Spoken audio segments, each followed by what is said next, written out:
ಮಾಮ, ನಾನು ನನ್ನ ಹೆಂಡತಿ ರಶ್ಮಿ ಜೊತೆ ದೇವಸ್ಥಾನಕ್ಕೆ ಹೋಗ್ತಾ ಇದೀನಿ, ಸರಿನಾ? ಸರಿ ಬಿಡು. ನೀನೀಗ ಅವಳಿಗೆ ಪೂರ್ತಿ ಶರಣಾಗಿದೀಯಾ, ಅಮ್ಮ ಅವ್ರ ಗಂಡ ಆಗಿದೀಯಾ ಅಂತ ನಿಮ್ಮ ಅಮ್ಮಂಗೂ ಅರ್ಥವಾಗಿದೆ ಅಲ್ವಾ ರೇಣು? ನೀವ್ ಸ್ವಲ್ಪ ಸುಮ್ಮನೆ ಇರ್ತೀರಾ? ನೀವಿಬ್ರು ಯಾವಾಗ್ಲೂ ಹೀಗೆ ಅನ್ಯೋನ್ಯವಾಗಿರ್ಬೇಕು, ಜಗಳ ಆಡ್ಬಾರ್ದು.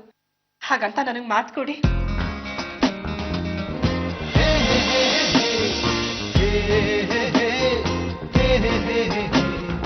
ಮಗ ಸೊಸೆನ ಒಂದ್ ಮಾಡಿದೆ ಬೇಷ್. ಈಗ ನಿಂಗೆ ಸೂಜಿ ಭಯ ಇಲ್ಲ ಅಲ್ವಾ? ನಡು, ಇನ್ನಾದ್ರೂ ಅವ್ರಿಗೆ ನಿಜ ಹೇಳ್ಬಿಡು. ಇದೆಲ್ಲ ನಾಟಕ, ನಾನು ಹುಷಾರಾಗಿದ್ದೀನಿ. ಇಲ್ಲ ರೀ, ಈ ನಾಟಕ ಇನ್ನು ಮುಂದುವರಿಬೇಕು. ಸಿದ್ಧಾರ್ಥ್ ರಶ್ಮಿ ಈಗ ತಾನ ಸರಿ ಹೋಗಿದ್ದಾರೆ. ಇಷ್ಟ ದಿವಸ ನಾನು ಆಡಿದ ನಾಟಕ ಅಂತ ಅವ್ರಿಗೆ ಗೊತ್ತಾದ್ರೆ ಅವರಿಬ್ರು ಮತ್ತೆ ಮುಖ ಊದಿಸ್ಕೊಂಡು ಓಡಾಡಕ್ ಶುರು ಮಾಡ್ತಾರೆ. ನನ್ನ ನಾಟ ಕೆಟ್ಟು ಹೋಗುತ್ತೆ ನೋಡಿ. ಈ ವಿಷಯದ ಬಗ್ಗೆ ನೀವು ತಲೆ ಕೆಡ್ಸ್ಕೊಳಕ್ ಹೋಗ್ಬೇಡಿ. ಇಷ್ಟು ಬೈದು ಹೊಡೆದ್ರು ಅವಳಿಗೆ ಸಿಟ್ಟು ಬರ್ತಾ ಇಲ್ಲ. ನಿನಗೆ ಅವಳನ್ನ ಹೊಡೆಯೋ ಅಧಿಕಾರ ಇದೆಯಂತೆ. ನಿನ್ನ ತಲೆನ ಯಾರೋ ಕೆಡ್ಸಿದ್ದಾರೆ, ಅದಕ್ಕೆ ನೀನ್ ಹೀಗಾಡ್ತಿದೀಯಂತೆ.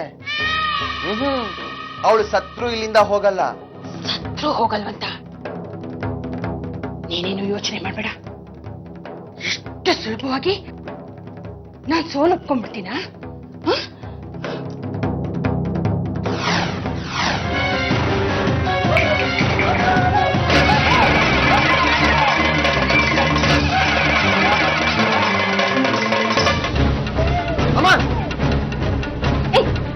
ಎಂತ ಅನಾಹುತ ಮಾಡ್ತಿದ್ಯಮ್ಮ? ಯಾಕೋ ನಾನು ತಡೆದಿ ನೀನು? ನಿನಗೇನಾದ್ರೂ ತಲೆ ಕಟ್ಟಿದ್ಯಾ? ಸೂಜಿನ ಸುಡಕ್ ಹೋದೆ? ಇವಳೇ ಕಣೋ, ಇವಳೇ ನಿನ್ ಬಾಳಿನ ಹಾಳು ಮಾಡಿದ್ದು. ಸಮಾಧಾನ ಮಾಡ್ಕೋ ಸೂಜಿ. ನಿನಗೇನಾದ್ರೂ ಹೆಚ್ಚು ಕಮ್ಮಿ ಆಗಿದ್ರೆ ಏನ್ ಗತಿ ಹೇಳು? ನಾನ್ ನಿನ್ಗೆ ಅವತ್ತೇ ಹೇಳಿದ್ದೆ, ನಮ್ಮಮ್ಮ ಏನ್ ಮಾಡಕ್ಕೂ ಹೇಸಲ್ಲ ಅಂತ. ಈಗ್ಲಾದ್ರೂ ಅರ್ಥ ಆಯ್ತಾ? ಅತ್ತೆಗೆ ನಾನ್ ನಿಮ್ಮನ್ನ ಅವರಿಂದ ದೂರ ಮಾಡಿದ್ದೀನಿ ಅಂತ ಅನ್ಸ್ಬಿಟ್ಟಿದೆ. ಯಾವ್ದೋ ಕೆಟ್ಟ ಕಳ್ಗೆಲ್ ದುಡುಕಿ ಅವ್ರ ಈ ರೀತಿ ಮಾಡಿದಾರಷ್ಟೆ. ಹೋಗ್ಲಿ ಬಿಡಿ, ನಾವ್ ಅವ್ರನ್ನ ದೂಷಿಸೋದ್ ಬೇಡ. ಎಲ್ಲ ನನ್ನ ಹಣೆ ಬರ. ನಮ್ಮಮ್ಮ ಸೂಜಿ ತಲೆ ಮೇಲೆ ಸೀಮೆಣ್ಣೆ ಸುರಿದು ಸುಡಕ್ ಹೋಗಿದ್ಲು. ಸೂಜಿ ಮೇಲೆ ಸೀಮೆಣ್ಣೆ ಸುರಿದು ಸುಡಕ್ ಹೋಗಿದ್ರ? ಮೂವತ್ತೆ ಕರೆಕ್ಟ್ ಟೈಮಿಗೆ ನಾನೇನಾದ್ರೂ ಬರ್ಲಿಲ್ಲ ಅಂದಿದ್ರೆ ಇಷ್ಟೊತ್ತಿಗೆ ಸೂಜಿ ಸುಟ್ಟು ಭಸ್ಮಾಗಿ ಹೋಗ್ತಿದ್ಲು. ಸೂಜಿ ನಿಮ್ಗೇನು ಆಗಿಲ್ಲ ತಾನೆ?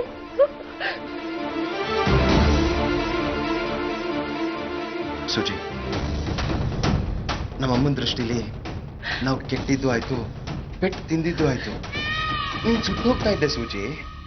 ಏನೋ ನನ್ನ ಅದೃಷ್ಟ, ಹೇಗೋ ಬದುಕೊಂಡಿದ್ಯಾ. ಪ್ಲೀಸ್ ಈಗ್ಲಾದ್ರೂ ನನ್ನ ಮಾತು ಕೇಳು, ಇಲ್ಲಿಂದ ಹೊರಟೋಗೋಣ ಸೂಜಿ. ಏನಾಗುತ್ತೋ ಆಗ್ಲಿ, ನಾನು ಇಲ್ಲೇ ಇದ್ದು ಸಾಧಿಸ್ತೀನಿ. ಮನೆ ಬಿಟ್ಟು ಹೋಗೋಣ ಅಂತ ಮಾತ್ರ ಹೇಳ್ಬೇಡಮ್ಮ. ಎಂತ ಕೆಟ್ಟ ಹಠನೇ ನಿಂದು. ನಿನ್ ಹಠನೇ ಗೆಲ್ಲಿಸ್ಕೊ. ಇನ್ನು ನನ್ನ ಕಣ್ಣಿಂದ ಏನೇನ್ ನೋಡೋದ್ ಬಾಕಿ ಇದೆಯೋ. ನೀವ್ ಮನೆ ಬಿಟ್ಟು ಹೋಗಿ ಅಂತ ನಾವ್ ಯಾರು ಹೇಳಿಲ್ಲ. ಈಗ್ಲೂ ನಿಮ್ ನಿರ್ಧಾರನ ಬದಲಾಯಿಸಿ ನಮ್ ಜೊತೆನೆ ಇದ್ಬಿಡಿ.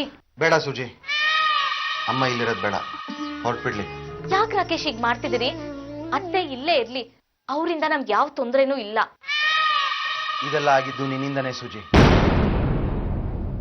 ನಾವ್ ಅವತ್ತೇ ಇಲ್ಲಿಂದ ಹೊರಟೋಗಿದ್ದಿದ್ರೆ ನಮ್ಮಮ್ಮನಾದ್ರೂ ನೆಮ್ಮದಿಯಾಗಿರ್ತಿದ್ರು. ಇಲ್ಲಿ ಇಬ್ರು ಇಲ್ಲಿರಕ್ಕೆ ಸಾಧ್ಯನೇ ಇಲ್ಲ ಸೂಜಿ. ನೋಡಿದ್ಯೇನೆ ನಿನ್ ದೇಶದಿಂದ ನನ್ನ ಮಗ ಯಾವ ಮಟ್ಟಕ್ಕೆ ಬಂದಿದ್ದಾನೆ ಅಂತ? ನಿನಗೋಸ್ಕರ ಹೆತ್ತಮ್ಮನ್ನೇ ದೂರ ಮಾಡ್ಕೊಳ್ಳೋಷ್ಟು ದೊಡ್ಡ ಮನುಷ್ಯ ಆಗಿದ್ದಾನೆ. ನನ್ಗಿಲ್ಲೇನ್ ಕೆಲ್ಸ? ನೋಡ, ಪ್ರಾಣ ಹೋಗ್ಬಾರ್ದು, ಆಕ್ಸಿಡೆಂಟ್ ಆಗ್ಬೇಕು ಅಷ್ಟೇ. ಜಾನ್ಗೆ ತೆಗಿಬೇಕು ಅಂದ್ರೆ ನಿಮ್ದಕ್ಕೆ ಕೊಟ್ಟಿರೋ ಕಾಸು ನಮ್ದಕ್ಕೆ ವರ್ಕೌಟ್ಗೆ ಹಾಕಿಲ್ಲ. ಕೈಗೆ ಕಾಲಿಗೆ ಮುಳಿಗೆ ಮುರಿದು ಬೆನ್ಗೆ ಮುರಿದು ಮೂಲೆಯಲ್ಲಿ ಮಲ್ಗಂಗೆ ಮಾಡ್ತಾರೆ. ಸರಿ ಸರಿ, ಕತೆ ಹೊಡೆದಿದ್ ಸಾಕು, ಹೋಗ್ ಕೆಲ್ಸ ಮುಗ್ಸು.